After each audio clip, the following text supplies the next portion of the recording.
اهلا بكم اعزائي في فيديو جديد وكيفيه جديده اللي اخترتها لك لنا اليوم، اللي هي كيفيه طلبتها مني بما اننا رايحين للعيد، ونعرفوا انه في عيد الاضحى جينيرالمون تكونوا بزاف مشغولين. اذا اخترت لك من بين الكيفيات اللي طلبتيها مني كيفيه يعني ما تطلبش وقت كبير، اللي هي المعمول.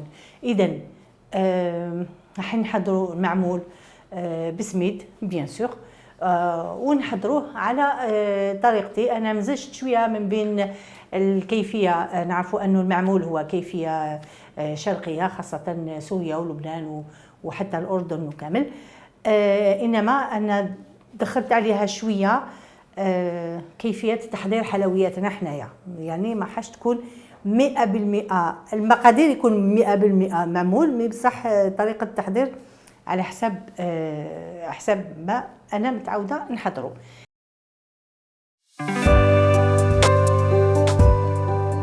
اذا باش نحضروا المعمول نتاعنا، عندي رطل سميد رطب. الرطل سميد رطب ندي 250 غرام نتاع سمن دايب. نحتاج 2 مغارف سكر غلاس، ونحتاج خليط ما ورد وما زهر. بالنسبه للعقده، اذا كانت تاع التمر نحتاج حوالي 300 غرام نتاع الغرز، مغرفه نتاع خليط توابل، حوالي 2 مغارف سمن، و2 مغارف ما زهر ولا ما ورد. اذا كان نتاع الجوز نسحق جوز مبروش، نسحق شويه تاع قرفه، نسحق شويه نتاع سيرو يكون ثقيل، ونحتاج ايضا شويه نتاع سمن، ونحتاج بيان سور سكر غلاس وشويه جوز صحيح. من بعد نشوفوا كيفاش انايا درت الديكور نتاع هذا المعمول. اذا اليوم انا اخترت لك كميه غير صغيره، دونك سميد بلا فارينه. هنايا لقيت الرطيبه اللي هي لا سمولين، اللي هي السميد الرطب على رطب، يعني كاين رطب وكاين رطيبه. اذا ما لقيتيش رطيبه خذي 2 كيلات رطب وديري معاهم كيلا فارينه. انا ما نديش كامل فارينه باسكو لقيت الرطيبه، دونك نستعمل غير السميد. اذا هنايا الرطل نتاع السميد نحط له بيان سور هذيك الرشه نتاع الملح نورمال هكذا، والرطل نتاع السميد نحط نص رطل نتاع سمن دايب.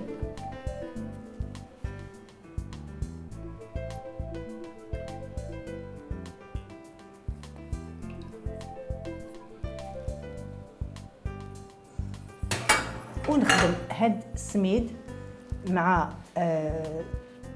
السمن. هاد العمليه من الاحسن تواسيها ليله من قبل، وتخليه هكذا يتبسس كيما نبسسو حنايا المقروط.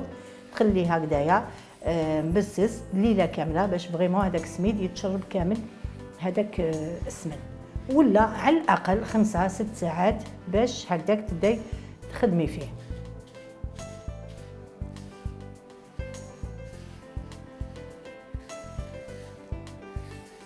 انا عندي اللي بسستو ليله كامله كامل هذاك السمن لهاد الكميه، يعني الرطل هذايا تاع السميد. انا غير باش ما تجينيش العجينه من داخل صامته، باسكو كاين ناس ما يحبوش السكر، دونك ما يحبوش مام هذاك الفوقاني ما يحبوش يديروه. دونك انايا باش ندير غير هاد شويه، غير كيما قلت لك باش ما تجيش العجينه صامته. اذا هذاك سكر غلاس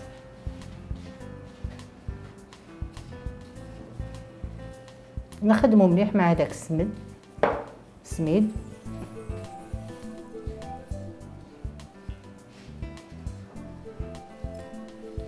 ونبدا نبل فيه.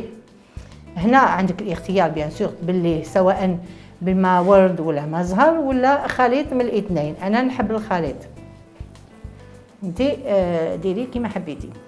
بيان سور تبداي تبلي بشويه باسكو سميد رطب. هذه شويه ما زهر شويه ما ورد، ونزيد معاه شويه ما زهر، وتردي بالك باش ما تجيكش العجينه بزاف مشمخه، باسكو الا جاتك بزاف مشمخه ومن بعد كي تجي تواسيه داخل المول هذوك الرسومات ما يخرجولكش مليح، ومام داخل الفوغ يروحوا هذوك الرسومات. هكذا تحوسي غير طميه برك، ما كانش تعجنيه باسكو السميد راهو رطب باش ما يتعلقش، غير نطمو برك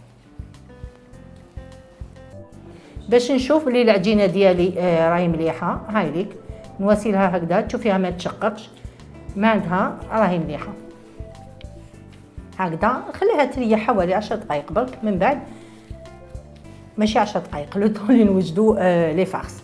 انا هنا وجدت لك زوج، وحده بالغرس ووحده بالجوز. بالنسبه للحشو نتاع الغرس، انا هاوليك عندي الغرس بيان سور فورتو ونحيت له كامل هذوك الوسم الشوائب، هذوك الحاجات اللي يكونوا يابسين، هذوك بيوضه هذوك. ها هو هنايا طري. اذا انا الغرس ديالي عطرته بهذا الخليط، فيه قرفه كبابه قرنفل وجوز الطيب هكذا باش نعطر به هذا الغرس. من جهه اخرى نزيد له، هنا عندي حوالي 400 غرام تاع الغرس، زوج مغارف سمن دايب باش يجيني طري، ونحتاج شويه مغرفه ما زهر، مغرفه ما ورد، ونخدمه.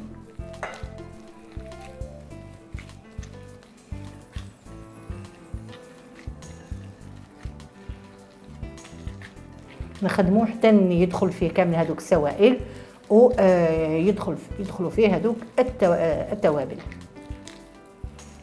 بالنسبه للحشو نتاع الغرس، انا حبيت ناخذ كيما موالفين حنايا. هنايا عندي جوز بصح ما راهوش خشين هكذا كيما يديروه هما، انا خليته شويه خشين مي لحيته كان شويه. اذا هكذا هنا عندك الاختيار، اما تواسي تشمخيه بان سيرو كيما اللي يديروه هما يكون ثقيل هكذا، اما تكملي كيما نديرو حنايا. انا هنايا باغ اكزومبل عندي 3 كيلات نتاع جوز، تواسي نصها سكر وطميه. هنايا نزيد له هكذا 2 مغارف سمن، نواسيلو شويه قرفه، فريمون شويه قرفه ماشي بزاف، هذه الكميه.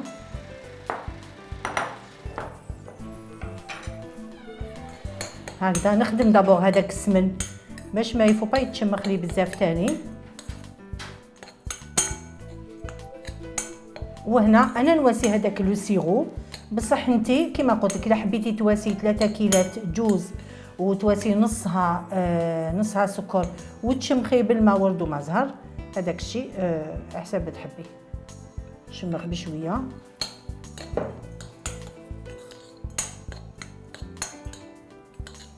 faut pas تجري يدك non plus.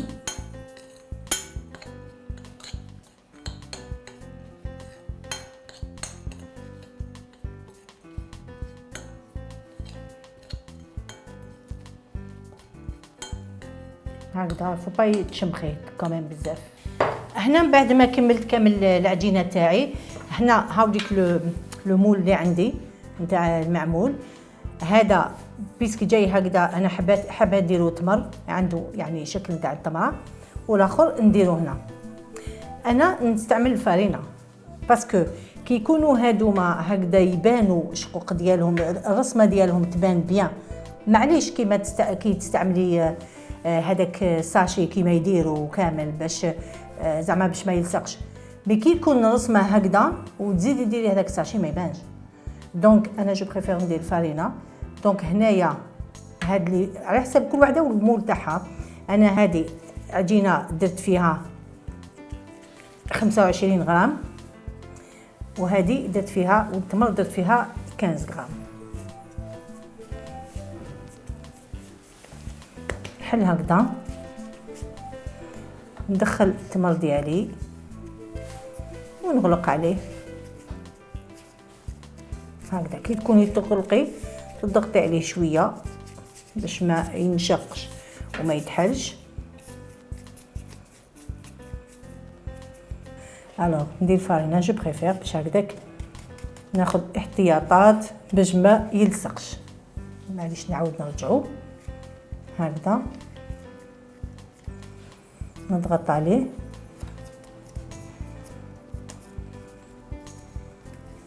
هكذا. فوالا نزيد واحده اخرى توجور فرينه. ناخذ لابول نتاعي حلها الغرس ونغلق. هنا تاكدي باللي الغرس ديالك كامل مغلف.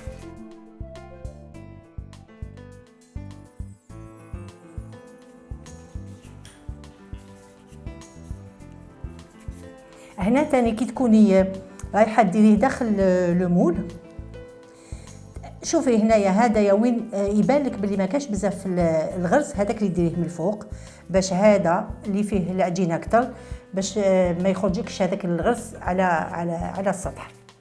اذا انا هذا ويبان لي شويه الغرس هذا نديرو من الفوق. فوالا هكذا كي توزنيهم يجيو كامل قد.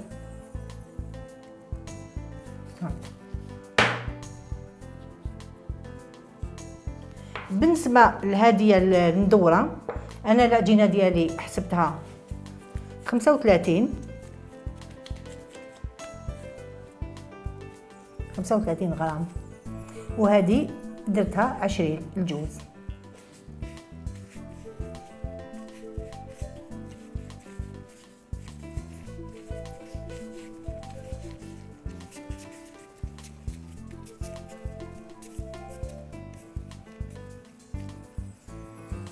هكذا نفس الشيء في الفرينه.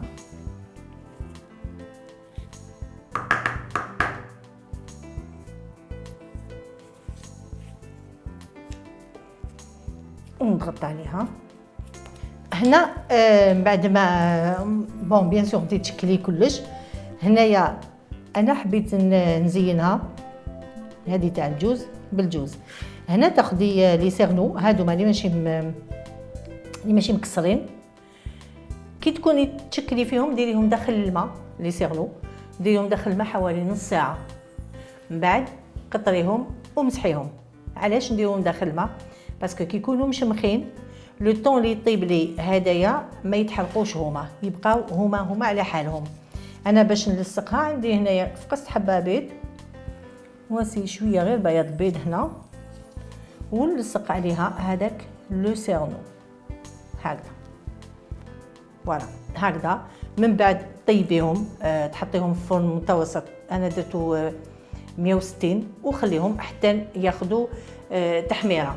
انا هنايا عندي بيان سور نتاوعي اللي واجدين لازم يكونوا محمرين هكذا. هذه نتاع التمر. انا عاودت زدت لها شويه غير بالنقاش، نقشتها هكذا باسكو ما جاني سي با سا، ما بانليش بزاف هذوك الرسومات هذوك ما عجبونيش، دونك زدت لهم هكذايا غير بالنقاش. وهاي ليك نتاع الجوز. راكي تشوفي الجوزه قعدت هي ما تحرقتش، على هذاك يقول لك لازم تدخليهم في الماء. من بعد باش نسكروهم انا باش ما نغطيش هذيك الجوزه، انا نديرهم هكذا بلا ما نغطي الجوزه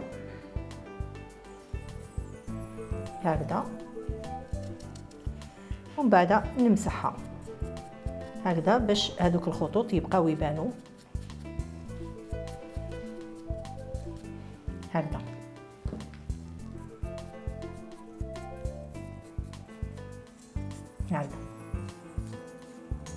اذا هذه هي الحبه نتاعي.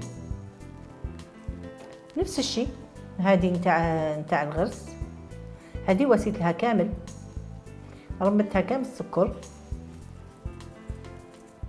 من بعد مسحتها هكذا، وهذوك وين نقش تبقى هكذاك تبان.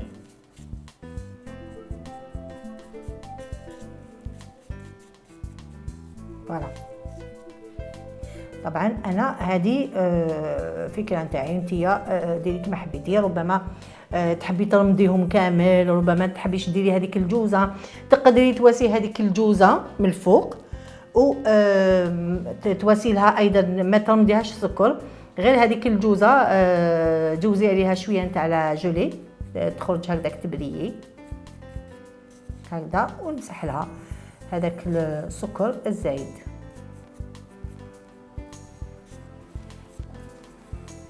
هكذا. اذا المعمول نتاعنا نتاع نهار اليوم ها هو. نتمنى انه الكيفيه عجبتك. كما قلت لك انا درته بسميد، يعني هو اصلا تاعو يكون بسميد. ها هو. نتمنى انك تجربيه في هذا العيد وتخلي لي دي كومونتير تقولي لي كيفاش جاك، جاك مليح ما جاكش مليح، ما هو اللي حبيتي تاع التمر تاع الجوز. اذا بيان سور هذاك الجوز ممكن تعوضيه بالبيستاش اذا حبيتي ايضا. اذا ما بقى لي غير نقول لكم ان شاء الله جربوا هذه الكيفيه، ونتلاقاو في كيفيات واحد اخرين في فيديوهات واحد اخرين، والى اللقاء.